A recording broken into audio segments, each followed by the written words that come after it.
दोस्तों, आपको याद होगा 2 साल पहले सेना के अंदर एक बड़ा ही दिल दहला देने वाला हादसा हुआ था, जहां पर सेना के अंदर जो सेवा प्रथा सिस्टम है, वर्दी सिस्टम है, उसकी भेंट चढ़े थे हमारे सिपाही स्वर्गीय प्रभु दयाल जी। इन्होंने अपने घर पर फ़ोन करके सारी कहानी बताई थी और वो सेना के अंदर सेवा प्रथा से परेशान थे और ये उसके शिकार हुए। और उस समय काफ़ी ये चर्चा में रहा, लेकिन सरकार ने समय रहते हुए कोई कदम नहीं उठाया। ना तो सेना की तरफ से कोई कदम उठाया गया और ना ही सरकार की तरफ से। और अब उसी तरीके का एक और दिल दहला देने वाला वाक़या सेना के अंदर हुआ है, जो कि इस तरीके से है। और वो दीपिका नारायण भारद्वाज जी ने ट्वीट करके कहा, mysterious death of Amit Chaudhary from Jammu, a soldier of Indian army. भारतीय सेना का एक सोल्जर अमित चौधरी जम्मू एंड कश्मीर से, उसकी बहुत ही मिस्टीरियस डेथ हुई है।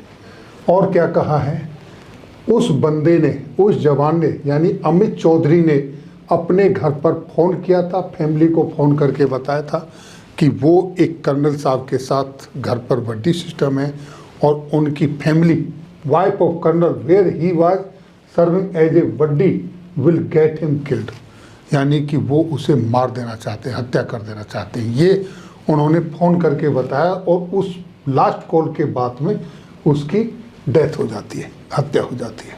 ये एक बड़ा ही डिस्टर्बिंग है और उन्होंने टैग किया है भारतीय सेना को और रक्षा मंत्री जी को, और उन्होंने इसके साथ में उनकी 3 फोटो भी लगाई है, जो फोटो आपके सामने हैं। पहले फोटो में देखिए, I am a soldier not a सेवक। दूसरे में देखिए क्या लिखा है उन्होंने, बड़ा ही संवेदनशील है, बनने आया था देश का सेवक और बनकर रह गया मैडम का सेवक, ये लिखा है। और अमित चौधरी विक्टिम ऑफ वर्दी सिस्टम ऑफ इंडियन आर्मी। भारतीय सेना के अंदर जो एक कुप्रथा है, जिसे हेल्पर सिस्टम, वर्दी सिस्टम, सहायक सिस्टम, सेवा प्रथा, किसी अलग अलग समय पर नाम बदलते गए, लेकिन काम एक ही है, वो उसकी भेंट चढ़ चुके हैं।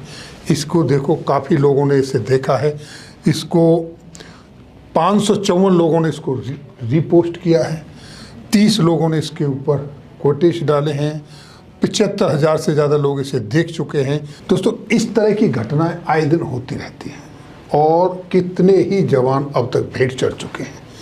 कई बार इस पर रिपोर्टिंग भी हुई है।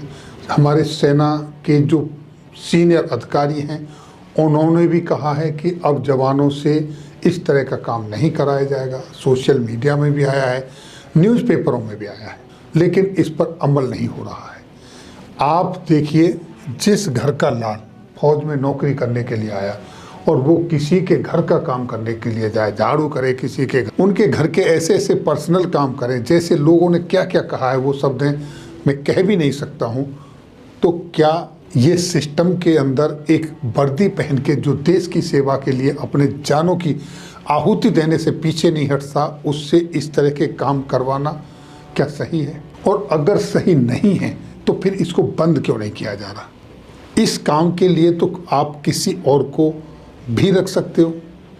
इस काम के लिए आपको कोई ज़रूरी थोड़ी है कि फिजिकल स्टैंडर्ड ऐसा चाहिए, भाग दौड़ में ऐसा चाहिए, उसको उतनी ट्रेनिंग देने की आवश्यकता है कि उसको वेपन की भी ट्रेनिंग दी जाए, उसको बोफोर्स गन को भी असेंबल और डिसमेंटल करने तक की उसको नॉलेज हो। क्या ज़रूरत है इतना पैसा खर्च करने की? उसके लिए तो आप किसी को भी हायर कर सकते हैं, लेकिन नहीं करते। क्यों? क्योंकि वफादारी नहीं है। वो लोग वफादार नहीं होंगे, ये जवान वफादार हैं, लेकिन ऐसा नहीं करते। क्यों? क्योंकि वो लोग वफादार नहीं हैं, सैनिक वफादार हैं।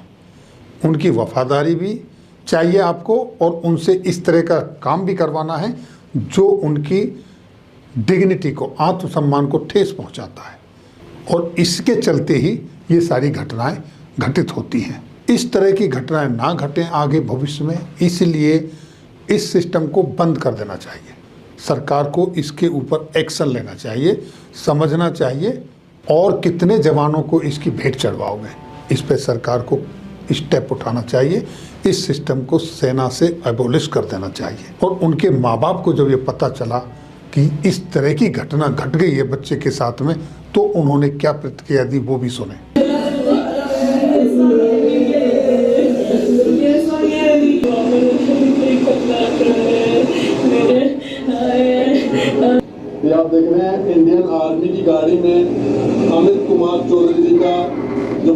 शव है वो तो जम्मू पहुंचा है, लेकिन जिस तरह से इनके पिताजी ने कहा कि इंडियन आर्मी में अगर देश के लिए उनकी कुर्बानी होती तो वो भी सीना ठोक के कहते कि भाई मेरे बेटे ने शहादत दी है।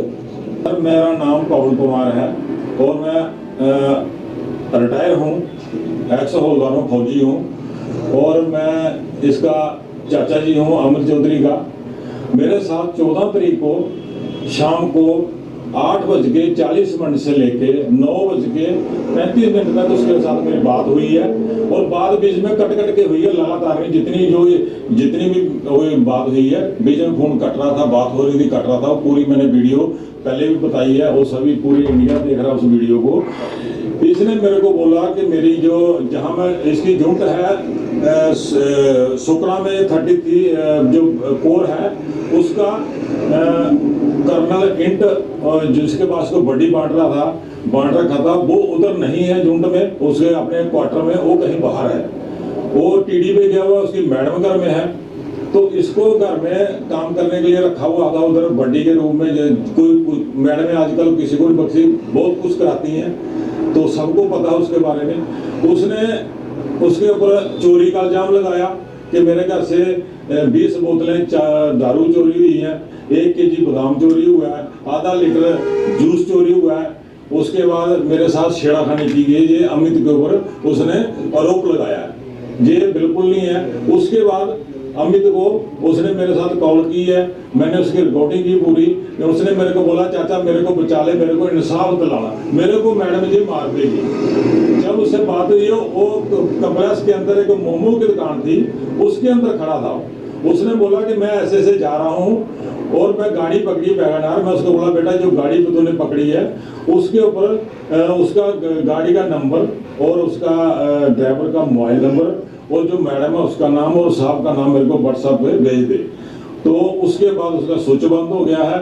और मैं जितनी बात मेरे को याद है, मेरे को वीडियो भी है। 14 तारीखों से बाद ही 14 तारीख को उधर से निकला, जबकि वो गेट से बाहर नहीं जा सकता। कैंट के बाहर जाना आउट पास चाहिए, सीएमपी गेट के ऊपर होती है। हमने भी नौकरी की, नहीं जा सकता बंदा बाहर। उसके बाद वो उसको बाहर निकल गया। कैसे निकला, कैसे उसको निकाला, उसका रास्ते में कहीं मर्डर कर दिया और कहीं फेंक दिया। उसके बाद न्यूज वो जब जिंदा था उसकी मेरे साथ बात कर रहा है। वो मैडम, एक मैडम होके देख लो, एक अफसर की घरवाली, और उसकी बेड की तलाशी ले रही है। उसके अंदर वो भी जो सामान की वीडियो वो भी किसी ने मेरे को भेज दी है। उसका बैग पूरा खा रखा है, मेरे के अंदर तलाशी मैडम करा रही है। सीएमपी के 2 बंदे, 2 इंट के बंदे जो उसके बेड की तलाशी ले रहे हैं। उसके बाद वो निकल गया। आगे उसके साथ क्या हुआ नहीं हुआ मेरे को कुछ नहीं पता। उसने मेरे को ये बोला चाचा मेरे को न्याय देना, मेरे को मार देगी जी मैडम। फिर 15 मतलब मैंने थोड़ा किसी ने मेरे को इन्फॉर्म दी कि उसकी डेथ हो गई है। मैं ऐसे करते करते रात को 15 तारीख 2 बजे जाके मैंने बात की है। खनूर में आया हूँ, मैंने टिकट बुक कराई है उधर जाने के लिए, बागडोगरा के लिए। मेरा जॉय था उसमें मेरे साथ, मेरी लड़की का हस्बैंड, वो हम दोनों ने टिकट बुक कराई है। जब फिर मेरे को किसी ने गाइड किया 4-5 बंदों ने कि आप इधर उधर चले, वो डेड बॉडी इधर आ जाएगी तो आप पहुंच नहीं पाओगे, खजल हो जाओगे। हमने फिर टिकट भी कैंसिल कराई है। उसके बाद जो है मतलब 72 घंटे के बाद एक एसएम रेजिमेंट का, वो भी मेरे को वीडियो उसकी ऑडियो का मेरे पास रिकॉर्डिंग है। 72 घंटे के बाद मेरे को कॉल करता है एसएम कि मैंने पोस्टमार्टम करा दिया है। मैंने बोला भाई तूने किसका पोस्टमार्टम कराया, हमारे को तो किसी ने बताया नहीं कि किसकी डेथ हुई है। वो बोला मैंने पोस्टमार्टम करा दिया, दुख है हमारे को। तो मैं बोला किसका पोस्टमार्टम कराया तूने, मेरे को ये बताओ। हमारे को आपने इन्फॉर्म किया, हमारे से 500 मीटर आर्मड यूनिट है, 3 किलोमीटर एक आरटीबी यूनिट है, 5 किलोमीटर ब्रिगेड है। अगर आपके पास कॉल नहीं मिला तो आप उनको यूनिटों को इन्फॉर्म करिए। 2 बंदे उसके अमित के फादर को आके बताएं, मदर को बताएंगे ऐसे ऐसे लड़का एक्सीडेंट हुआ, उसकी डेथ हो गई, दुख प्रकट करें। सीओ ने अभी तक हमारे घर में कॉल नहीं की है। आज मैं ब्रिगेड में गया था, ब्रिगेड में जाके ब्रिगेडियर से बात हो रही, ब्रिगेडियर ने उसके बाद में सीईओ से बात की है। सीईओ को यही मैंने पूछा कि आपने उसके फादर के साथ बात की है, मेरे साथ बात की है कि ऐसे ऐसे इंसिडेंट हुआ है और ये पूरा मर्डर है, मर्डर केस है, उसको सुसाइड का रूप दे रहे हैं। और इसको मार दिया गया है बच्चे को। हमारे को इंसाफ चाहिए, हम यही चाहते हैं। श्री गवर्नर एलजी साहब से मैं आग्रह करता हूं कि हमारे को इसका इंसाफ चाहिए। डिफेंस मिनिस्टर राजनाथ सिंह से मैं गुहार लगाता हूं कि हमारे को इसका इंसाफ चाहिए। सर ऐसा है, आर्मी के अंदर जो भर्ती होता है वो सोल्जर होता है, देश की रक्षा करने के लिए होता है। बड्डी बांट देते हैं, जबरदस्ती बड्डी बांट देते हैं। वो होता है कि साहब का ड्रेस प्रेस करा के धोबी से लेके उसके रूम तक पहुंचाना। उसके बाद मैडमें उनसे काम कराती है, इनलीगल काम कराती है, कपड़े धुलाती है, क्या क्या करते, सब दुनिया को पता है क्या क्या वीडियो पूरे पैर रख रखे हैं। उसके बाद इनको अनथराई काम कराने के बाद जो बच्चे हमारे हरासमेंट हो जाते हैं, वो सेना के काम करने के लिए आए थे, बंदूक चलाने के लिए काम कोई धोबी का करते हैं घर में, और उनका झाड़ू पोछा करते हैं, पता नहीं क्या क्या कराती हैं। मैं बोल नहीं सकता कि पूरी मेरी बच्चियां भी देख रही होगी, बहनें भी देख, वो बातें बता नहीं सकता इसके चैनल के ऊपर क्या क्या कराती हैं। अभी 4 बंदे जो आ रखे हैं इधर, उन्होंने झुंड बनने भेज रखे हैं। हम इधर से 7 बजे के पहुंचे हुए हैं, अभी तक इनको पूछ रहे हैं कि इसकी जो डॉक्यूमेंट है हमारे को दिखाओ। इनके पास कोई भी डॉक्यूमेंट नहीं है, और हम इधर खड़े हैं, इनको पूछ रहे हैं बार बार। पूरा मेरे गांव के बच्चे आ रखे हैं, हम इंसाफ चाहते हैं, सीबीआई इंक्वायरी होनी चाहिए और हमारे बच्चे को इंसाफ मिलना चाहिए। तो दोस्तों, अभी आपने अमित चौधरी के चाचा जी ने जो कहानी बताई, पूरी डिटेल वो आपने सुनी, और जेके मीडिया के माध्यम से जो उन्होंने कहा कि अमित चौधरी के पिताजी ने कहा कि अगर मेरा बेटा देश के ऊपर शहीद हुआ होता तो मुझे गर्व होता कि मेरा बेटा देश की सेवा करते हुए शहादत को प्राप्त हुआ है। लेकिन बड़े दुर्भाग्य की बात है कि मेरा बेटा देश की सेवा करने के लिए गया था, और जो सेना का जो बड्डी सिस्टम है, जो सहायक पीड़ता है, वो उसकी भेंट चढ़ गया। इसकी जांच होनी चाहिए, अपराधियों को सजा मिलनी चाहिए, और बेटे को शहीद का दर्जा मिलना चाहिए। आगे से ऐसी कोई घटना ना हो, इसलिए हम अनुरोध करते हैं भारत सरकार से, सेना से, कि इस सिस्टम को तुरंत जल्दी से जल्दी बंद करें।